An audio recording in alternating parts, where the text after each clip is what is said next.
Notre invité Hervé Novelli, qui est député UMP d'Indre-et-Loire. Alors d'un côté, le gouvernement baisse l'impôt sur le revenu, de l'autre, il augmente les taxes. C'est déjà annoncé pour le gasoil. Est-ce que ce n'est pas donner d'une main et reprendre de l'autre?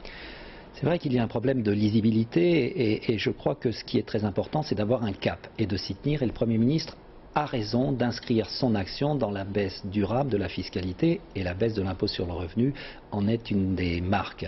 Et c'est pour ça que tout mouvement qui peut altérer cette lisibilité n'est pas souhaitable. Et ce que j'attends du Premier ministre, c'est que dans son agenda 2006, il recadre l'action du gouvernement. Oui, nous avons besoin de baisser les impôts pour relancer la croissance, mais nous devons accompagner cette baisse des impôts d'une baisse de la dépense pour pouvoir financer cette baisse. Là, vous craignez la réaction de vos électeurs automobilistes qui vont avoir du mal à digérer quand même cette augmentation du prix du gasoil, non? C'est vrai, le contribuable, il est aussi automobiliste, et notamment dans les zones rurales où on emploie beaucoup le gasoil. Votre région? Donc, dans ma région et dans d'autres, et dans toute la France. Et donc, ça n'est pas une bonne marque de lisibilité de l'action gouvernementale. L'action gouvernementale, elle est bonne lorsqu'elle est lisible.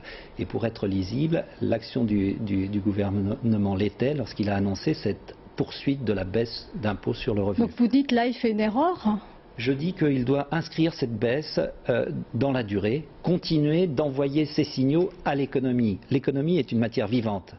Les contribuables n'ont pas besoin, ne ressentent pas mal les effets contradictoires. Et donc, ils ont besoin d'un horizon dégagé. Ceci est Mais là, vous voulez dire que le message est brouillé? Oui, le message est un peu moins clair que celui qu'il fallait dans une période où notre économie a besoin de signaux, où tous ceux qui concourent à l'économie, que ce soit les entrepreneurs, que ce soit les cadres, les salariés, ils ont besoin de voir que l'action du gouvernement s'inscrit durablement dans une perspective de baisse. Vous pensez que c'est un pari risqué qui va se retourner contre le gouvernement, ou Jean-Pierre Raffarin? Je crois que le gouvernement doit être transparent et lisible. Là, il a altéré sa lisibilité, et j'attends beaucoup de cet agenda 2006 que le gouvernement nous promet, que Jean-Pierre Raffarin nous a promis, pour recadrer l'action du gouvernement. Oui à une baisse durable.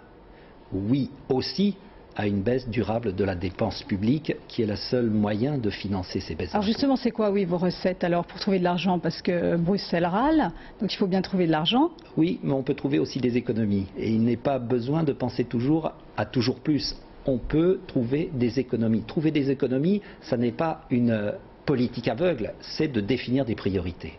Ce gouvernement, et là encore, je le souhaite, dans l'agenda 2006, devra dégager des priorités. Et que lorsqu'il y a des priorités, eh bien, il y a des choses qui sont moins prioritaires. Mais avec les annonces d'aujourd'hui, ça n'en prend pas le chemin. Pourquoi on ne vous écoute pas, à votre avis? Parce que je n'ai pas forcément encore parlé, mais surtout parce que je crois que cet agenda 2006 doit répondre à ces interrogations. Je crois vraiment que l'action du gouvernement doit être recadrée sur la durée, et c'est sur la durée que nous le jugerons. Hervé Novelli, merci d'être venu sur le plateau de Soir 3.